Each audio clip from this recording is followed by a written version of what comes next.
Welcome to another Founder Wisdom Pod with Ryan Hanley. He's a 2X founder, keynote speaker, insurance consultant, angel investor, had an exit, a recent exit that is with Rogue Risk, was the founder president there, and is now founder and president at Finding Peak. He also owns a podcast. So we're going to talk about insurance, insurtech, small biz, commercial insurance, which is in my interest, and workers' compensation. This podcast is brought to you by my podcasting company. It's called podfire.com. If you want to start or scale your own podcast, make money while having fun, interviewing smart people, growing your network. That's all that podcasting can offer. So if you need help with that, go to podfire.com. Ryan, welcome to the pod. Tell me a bit more about yourself and about what you're up to nowadays. Yeah, Charles, great to be here, bud. So my career has basically been the last 18 years in the insurance industry. So the work that I do, the companies I've founded, pretty much all my investments except for one, all my angel investments except for one are in the insurance industry. So I tend to operate in that space, but have played a lot of different roles. I did have one for about 1 year. I stepped out of the insurance industry just because I needed a breather and ran and grew as the CEO, a regional fitness franchise. And then after about a year there, kind of came back to the insurance industry. Insurance is a funny thing. It's everyone hates it and thinks it's boring as hell, which some of that is true and accurate, and I understand. But once it gets in your blood, it's tough to get it out. There's incredible compensation model. It's interesting, engaging, and you develop this arcane set of skills that don't necessarily translate. So that's where I'm opposite. My consulting firm that I have now works inside the insurance industry. And you're still a lot into fitness. You deadlift, you box. What's the relationship to that, your wealth, your accomplishments? How do you treat fitness nowadays with your life? Yeah, so it is hard for me to, I don't separate the two. To me, health is a competitive advantage in business. It's a competitive advantage in life, but if you're thinking strictly capitalist, right? You're just thinking, I like to grow companies, build, make money, be a, whatever, Instagram baller or whatever the hell you want your career to be. If you're not physically fit, if you're not healthy, if you're not feeding your body, your mind properly, you're going to get beat. The days of the overweight, poor eating, I'm going to have 3 cocktails for lunch executive who's successful, in my opinion, those days are over. You have to properly feed your body and your mind, and you have to do that in a very intentional way. So when I turned 40, I turned to heavyweight. So I've been an athlete my whole life. I played college baseball. I played football, basketball, and baseball in high school. I believe in sports. I believe in competition. I'm happy to talk about any of that. But played a little bit of baseball after college as well. But, I kind of got away from it in my late 20s and early 30s after having it been such an important part of my life for so long. Started a family and kind of got away from it. And in 2017, I found myself at 210 pounds. I was not energetic. I'd wake up with foggy brain every day. I had trouble sleeping. I just didn't feel, and I think what happens is it's kind of like the frog boiling in the pot. We just start to tell ourselves, well, geez, I'm 35 now, or whatever your age is, right? You're just like, oh, I'm getting a little older. And I woke up one day and I was like, you know what? Screw that. I read, I actually, what happened is I put on a conference in 2017, and I was the MC. I was hosting the conference. It was for the company that I was running at the time, and I was emceeing the event. And I got to the last closing keynote of the last day, and I went to introduce our closing keynote speaker, and I couldn't put 2 words together. I had just completely run out of steam. Like, it was like, I just had nothing left. Like, I couldn't. And I looked at the guy, and thankfully he was someone I knew, and he looked back at me and he knew I didn't have it. So he just took off and he said, guys, Mike's going to take over. And I just walked off stage, and he hammered it and he killed it. And it was great. And frankly, the audience wouldn't have known the difference, but I was literally laying on the floor on my back behind stage, like dying. You know what I mean? Like, I had exhausted myself. And, I just said, I'd never want that to be the case again. At that time I was 36 years old, maybe 37. I was like, I never want that. Like, that is not something that should happen. Like, I should be able to MC a conference for 2 days and not feel this way. So I also at the time was reading Jordan Peterson's 12 Rules for Life, which is a tremendous book if anyone hasn't read it. And I just decided to take back control of my life and my health and fitness. And I lost 25 pounds, started engaging in more physical activity, went to the gym. And then when I turned 40, I decided that I was going to take on heavy weights because for men in particular, and I'm just not a woman, so I don't understand their physiology as well, nor am I a fitness influencer. So I don't, but for men, especially men over 40, our bodies, in order for them to work properly, we have to push and pull heavy weights. Doesn't mean we shouldn't run. I'm not trying to tell anyone how to live their life, but it is a reality that for the chemicals that keep our brains active, keep our bodies functioning the way they should, we have to push and pull heavy things. So I started deadlifting, and I just pulled 455 last week, which was a new personal record for me. And the result, so everyone knows, foot pain went away, knee pain went away, back pain has gone away. My posture is better. I do not wake up with foggy brain anymore. I could go 3-4 days in a row, conferencing, networking, working flat out, and I don't run out of steam. And, I'll be 43 in a month. So, if we take control of ourselves and take care of ourselves, it's an absolute competitive advantage in the marketplace. Testosterone, endorphins, and sleeping patterns. Well, it's all interrelated because if you deadlift, you'll be tired in bed. You'll just doze off. When you'll doze off, you'll generate testosterone, human growth hormone when you'll wake up. So fully agree with that. Also read a post this which I very much agreed to, and is that us, man, to be happy, we need to be aggressively chasing something, that's how we're wired. And I mean, you can try to reinvent the wheel. Elon Musk certainly did it. He's chasing his own nerdiness and generating testosterone doing so, but it's more being the exception rather than the norm. You'll need to go counter current for quite some time. So yeah, for folks out there, going to the gym, lifting heavy shit, knowing how to defend yourself, doing manly things. I think in the age of effeminization, it's no taboo to say that out loud.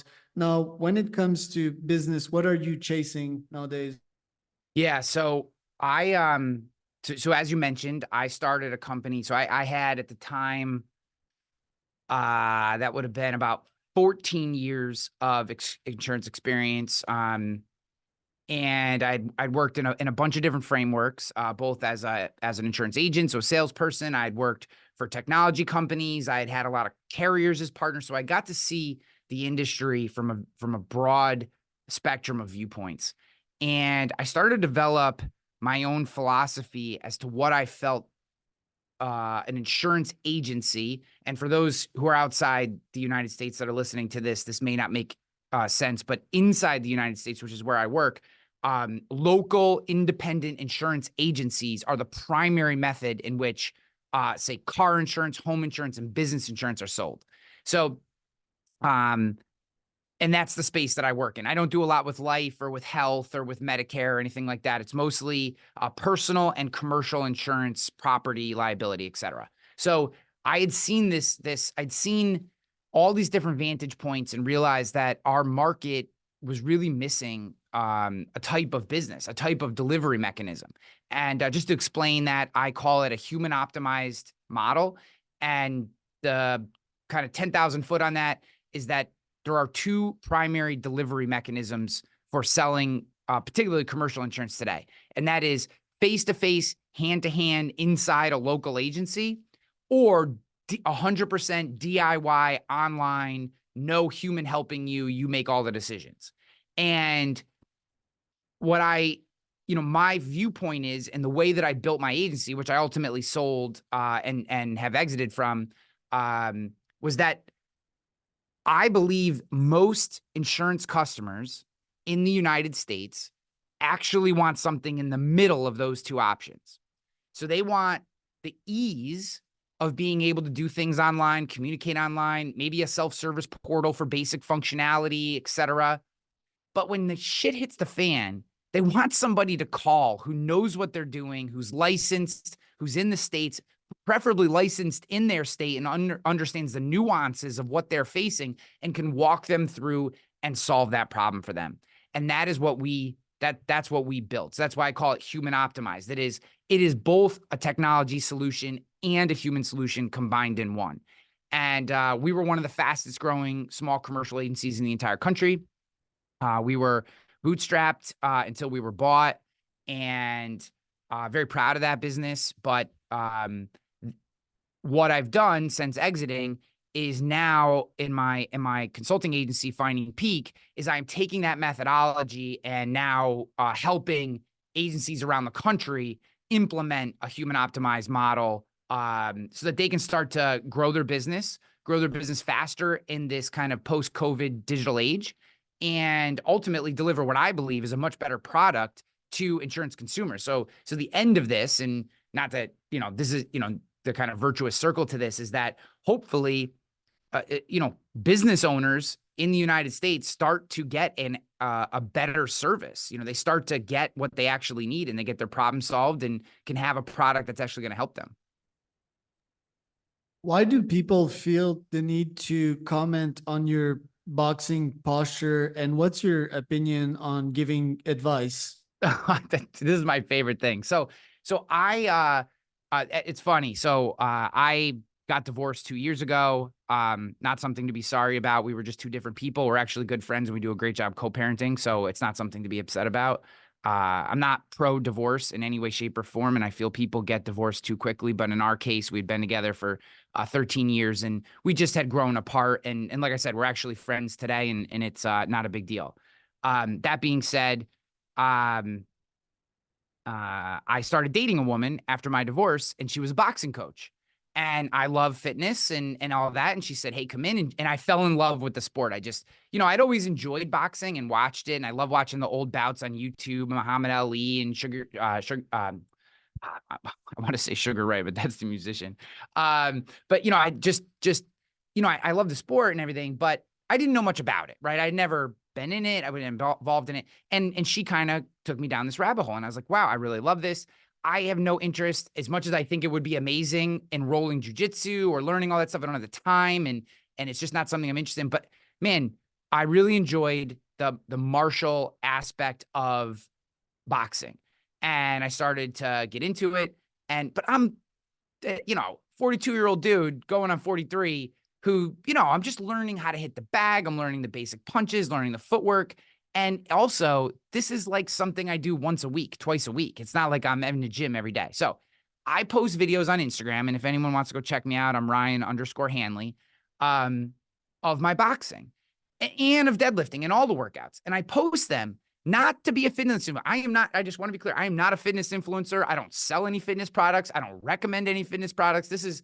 I post them usually with a little inspirational message, because what I'm really trying to do is show other men and women in their 40s, and that, hey, you can be physically fit, and that you can be a parent, you can be a business professional, and integrate fitness into your life, right? And it's just meant to be motivational and inspirational. That's all. It's not, but oh my God, dude, it is amazing. I have come to absolutely love this. I get thrashed in the comments when I post these videos. People are just, they just tear me apart. This, and I can't wait to fight you, and I knock you out with one punch, blah, blah. So, it's amazing. And the reason I say it's amazing is because, and this is like just a quirk of humanity, which, and I've been creating online for a long time. So I'm used to people having negative opinions about things that I say. And I'm transparent and authentic and outspoken. And you could ask me any question. You could ask me about political, economic, and I'll give you my viewpoint on those things. I have no problem. I am who I am. And I firmly believe, and I'm a firm follower of Jordan Peterson, and Jordan Peterson talks about telling the truth, and you can't live in reality if you don't tell the truth. So I would never pretend to be something to you so that you like me that isn't true to who I am, because you don't really like me. You like this version of me that I'm showing you, right? So like, that's my whole philosophy. Okay. So the best part about the boxing thing is I get absolutely thrashed by these guys. And most of them are like anon accounts or faceless accounts, but it doesn't matter. It'll be like stoic underscore boxing underscore guru.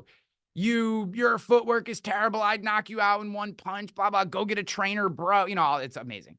And then when I respond to a T, always, because I respond to every one of these comments, even if there's 20 comments on a post, I'll respond to them. And I'll say, hey man, I really appreciate the feedback. I'm 42-year-old dude. I'm just learning and I love the sport. What would you like? What advice would you give me? Dude, the next post, so I'll get this epic hate post.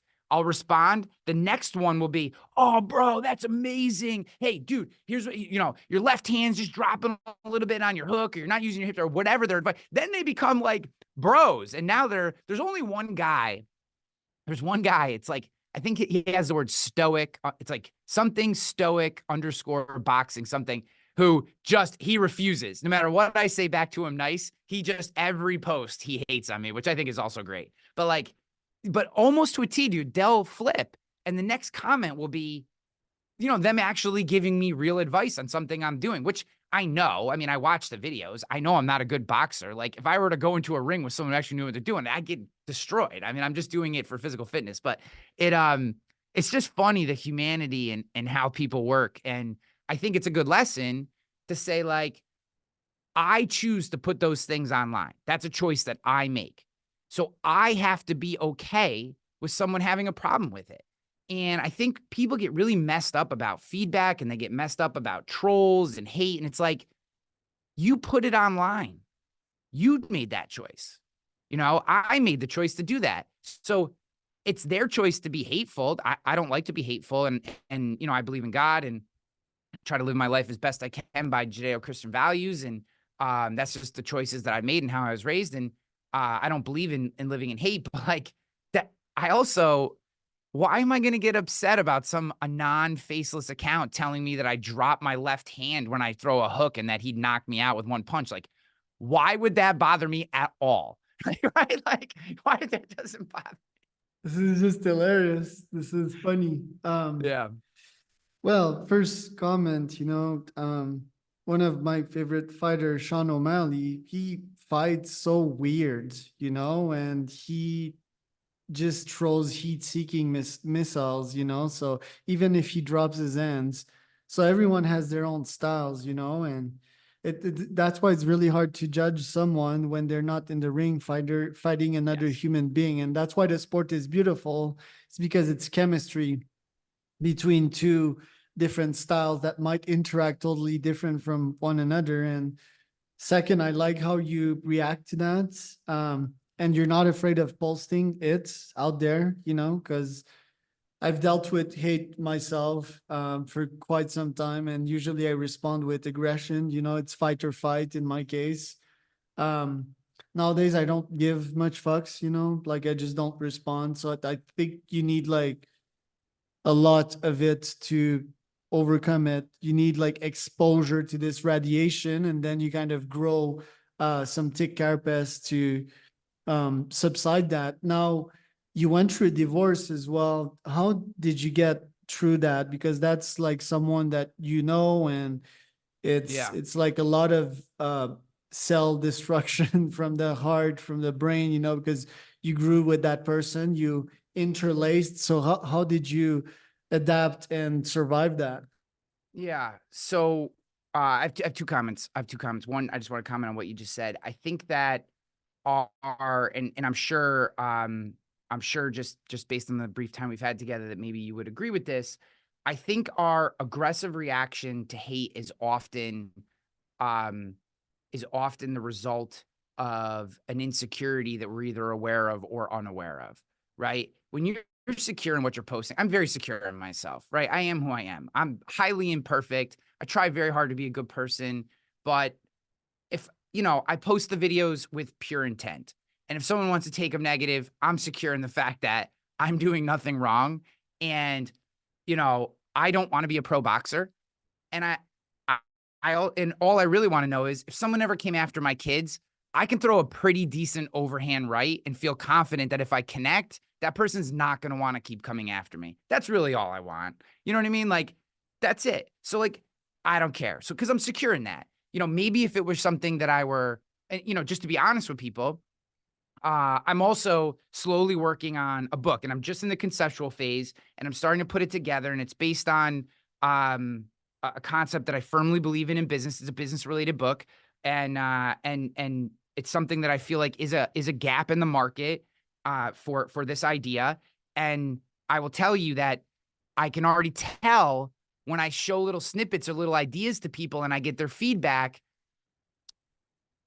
Sometimes I can feel myself being a little more on edge with the feedback because I'm not as secure about writing, about that concept yet. I don't own that concept. So I think it's just understanding where we are in the security, like, from secure to insecure, where we are in that range, and understanding our reaction is probably depends on where we are. I think that's that. But getting to the divorce piece,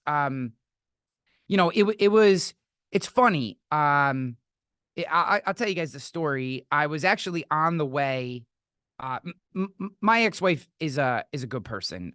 She's a very different person from me, but she is a good person. She's a great mom. We do a good job co-parenting together. And like I said, we just kind of grew apart.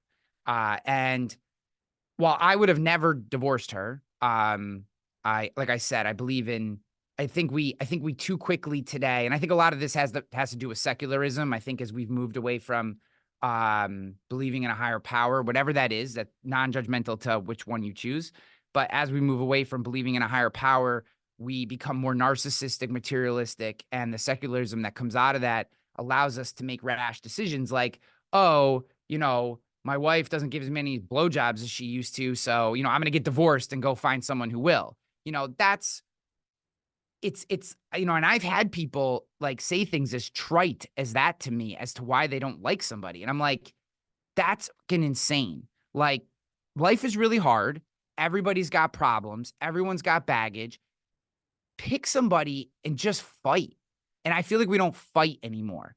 And what I mean, I don't mean fight each other. I mean fight for the relationship. And we had done a little bit of that and just realized that we wanted different things out of life. I mean, that was really what it came down to, is that I tend to be a little more of a minimalist. I really like work. I really like coaching my kids' teams. I really like being involved with people. I love speaking. It's like my favorite thing in the world is being on stage. I've done more than 300 keynotes in my career, and I love it. She's more like stuff and parties. And I don't mean that in a negative way. I don't, because she's a good person. I don't mean that in like, that's just what turns her on. And we're just different people. So though it was very shocking because she approached me and it was kind of out of the blue. We hadn't discussed it. And it took me by surprise. And I went to a deep, dark place. I mean, to be honest with you, I hadn't smoked pot in 20 years. Every night just to get my brain to calm down. I'm getting high as hell. I'm drinking. I wasn't eating well. I wasn't working out. And for about 2 months, I went to a very dark place. I was living out of a bag in a hotel room. Like, it was brutal. And then one day I woke up, I'm hungover. I feel like shit. I'm foggy brained. I probably put 5 to 7 pounds on. And I looked in the mirror and I was like, bro, and I literally said this to myself. And I know bro is like a very like, word or whatever, but hey, you say what you say in the moment. I wasn't Shakespeare in this moment. Let's just put it that way. I wasn't my best version of myself. And I'm looking at myself in this hotel mirror. I'm getting miserable. I'm miserable. I realized I don't miss her. I miss the idea of having this family unit. And I had a very good mentor give me the best advice I've ever had. He said, find a counselor and go see that person every other week for the rest of your life and just consider it a life expense. Whether you're in a good mood, bad mood, everything's amazing, everything's terrible, just go talk to them. And I said, and I had been off of that for probably about 6 months. And that had nothing to do with this situation. I just, I hadn't seen the person. And so I went there and I just said, You will, I literally pointed in the mirror and I said, bro, you will not fall apart. You will not fall apart. You're not going to be that guy who becomes the hobo, living in trash, can't keep their shit together, overweight, dad bod, lose your job, drinking every night. You're not going to be that guy. And I just decided to change. And that night, I literally took all the pot in my house. I threw it in the fucking garbage. I, got rid of the booze. And, I have cocktails now. I love good cocktails. I'm not anti-drinking. I'm not even anti-pot. Actually, for me, it takes away my creativity. It's phenomenal for closing your brain down. I don't judge these things. I just think we should think of them less as crutches and more as tools, right? If you think of these things less as crutches and more as tools, then you use them in a way that's productive. Like I'm seeing a woman now. She's phenomenal. Hopefully we're together forever. Who the hell knows if that'll happen or not? But, we go out on a Friday night sharing a really nice cocktail. Like we had a mezcal old fashioned. I never had a mezcal old fashioned before. And like, we found this spot that's got this, and like, that's an amazing experience to share together, right? We're not having 10 of them. Maybe we have 2 on a fun night, so I'm not judgy. But my point is, I said, I got to get my shit together. I'm going back to the gym. I went to the gym that day. I went and saw my counselor that day. I threw out the shit that was holding me back. And I just decided to get back to work. And 2 months later, I was divorced. And on the same day, April 1st of 2022, I got divorced at 10 a.m. I signed a lease on a new apartment at noon. And I sold my company at 2:30 in the afternoon on the same day. Holy shit. That was 4 months from the day from the day that she told me she wanted me out of the house and she wanted a divorce. And it took me 2 months of darkness. And this is what I will tell people. It is incredibly difficult. And I had back steps and I had moments where I questioned everything.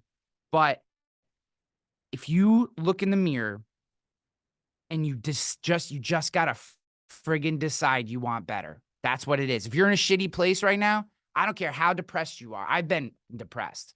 I've been fired from jobs that I loved for things I didn't understand. I've had stuff happen in my life. We all got our baggage. We all got our things. And I'm no different. I'm not saying my shit's harder. I'm just saying we all got our things. When you're in those moments, and if you're in one right now, the only way out is to decide to change. That's it. Just decide to change. And then start doing the things. It's hard. Your mind, your body's going to freaking scream at you. It's going to scream. It's going to, like when I went to, dude, this is crazy. Like when I went to throw all the pot that I had in my hand, not that I had a ton, but when I went to throw it out, my body's literally saying, and my mind's going, don't do that. You need that. What if you can't sleep tonight? What if you, blah, blah, blah, blah. And I just said, and I threw it. And I was like, just get past it. Just decided that's not going to be something that's going to be in my life right now. And I decided I was going to the gym and I had a terrible workout. I'm sweating out all the booze and I could barely walk and I'm out of breath. And I'm like, this is fucking terrible. But I did it. And then I did it the next day. And then I did it the next day. And here I am now 2 years removed. Just exited my company. I'm doing tremendously. I have a wonderful woman that I'm seeing. I bought a house that I've renovated and it's beautiful. And now my kids have their own rooms when they come to see me. And I'm growing this consulting firm and, I have all these angel investments that I made and I got about a dozen speaking gigs booked and life is great. Life is great, but it only happens if you just have to decide and be intentional with the action. I wish there was better advice, but, I do think seeing a counselor helps. And I do think talking about it helps. So video games are not the answer. Drowning in booze, doing drugs, they're not the answer. They can be tools, but they're not the answer. Wow, what a story. And just for folks to expect to go through that valley of the shadow of death, that's part of life. People, pain is part of it, and you absolutely need to go through that. And you can sort of numb it with some stuff on some time scale, but sooner or later, you're going to need to deal with that dragon. So thank you so much for sharing that, Ryan. Where can people find out more about you? Yeah. And I apologize if I sound different. For some reason, my microphone and my camera just went off. So I apologize for that, guys. But the if people want to find out more, I said Instagram, Ryan_Hanley on Instagram is a good spot for like leadership, motivation, like personal development stuff. If you're interested in the business stuff I do, I mean, it is tailored to the insurance industry. That's my area of expertise, but LinkedIn's a great place to connect. I do have a podcast and a YouTube channel that's you just go to ryanhanley.com and just if anyone's going through something, especially if you're a leader or an entrepreneur, you're having a shitty day, or you just, I'm happy to chat with anybody. There were people who, when I was in my worst moments, or just having a really bad day, or just, why, that why me, why this, why does this happen to me moment, which we're all going to have. There's two things I would say to that. One, do not expect that not to happen to you, right? Understand that regardless of how hard you work, how much prep and time you do, you are going to have days that you wake up and they're just terrible days. There is nothing wrong with you. You are not depressed. The universe is not out to get you. This shit happens. It's just life. Find somebody you can call them, talk to them about it. Promise you, you'll feel better. And if you have nobody, reach out to me on one of the socials. I'm happy to help.